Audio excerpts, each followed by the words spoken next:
nakapag-desisyon na ako. At hindi na magbabago yun. Kaya please, tanggapin mo na lang.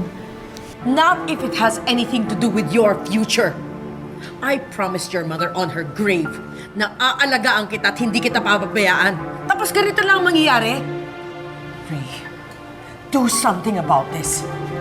Morgana, wala na akong magagawa. In the first place, si Zoe ang una nag-resign. Tinanggap lang ni RJ. You mean hahayaan niya yung anak na pinalaki niya? Alam naman niya siguro ang pwede mangyari kay Zoe. Ay, ang problema kasi, galit ang pinapaandar niya eh. Morgana, you can't blame RJ. Nalokot na saktan siya. And worse, ng isang tao na inalagaan niya at tinuring niyang anak for so long. Huwag kang magalit kay RJ. Magalit ka sa kapatid mo. Dahil niloko niya hindi lang si RJ, kundi buong Apex. Dapat labas ang mga personal na bagay dito. Ray, iilan na lang ang neurosurgeon sa bansa natin. Babawasan mo pa ba? Miss Morgana, sa Apex lang naman mawawala si Zoe. She is a doctor. She is a neurosurgeon. At hindi matatanggal yun sa kanya. Tita, tama si Doktora Menor.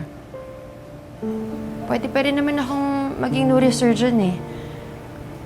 Hindi lang sa ospital na to. At tulad nga ng sabi ni Doc Ray, kung may isang taong sisisihin dito, si Mommy yun.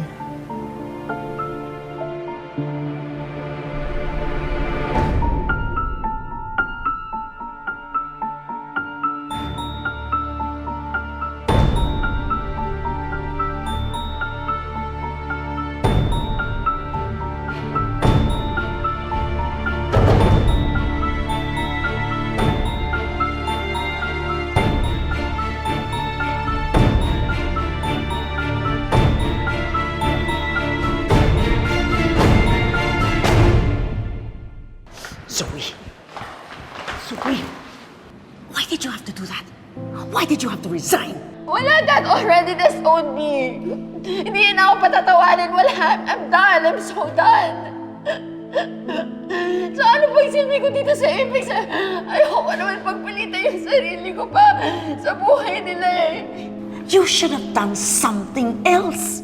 Ano? Susuko ka na lang? Eh kung sinasagot mo ba ng mga tawag ko, sana napagsabihan kita kung ano yung dapat mong gawin.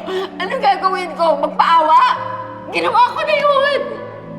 Ginawa ko na yun! Wala namang nangyari! Tsaka ayoko na magpaawa! Ayoko na magpaawa! Ayoko na magpa-victim! Kasi hindi naman tama yun!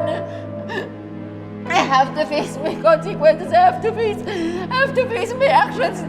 Kahit na wala na ako sa buhay niya, kung ayaw niya akong maging anak. Hindi mo ba man lang naisip ang Apex? Wala na akong pakialam sa Apex. Ito na naman ba? I'm a doctor. Nag-aral ako, so I don't care. Kaya ko mabuhay kahit hindi ako tanyag. No.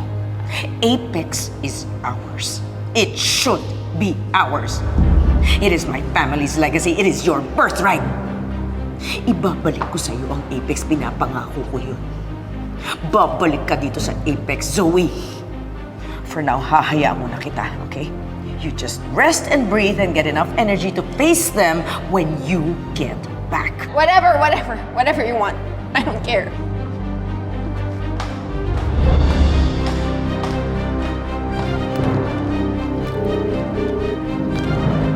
Hello? Nagawa mo na ba yung pinapaasikaso ko sa'yo?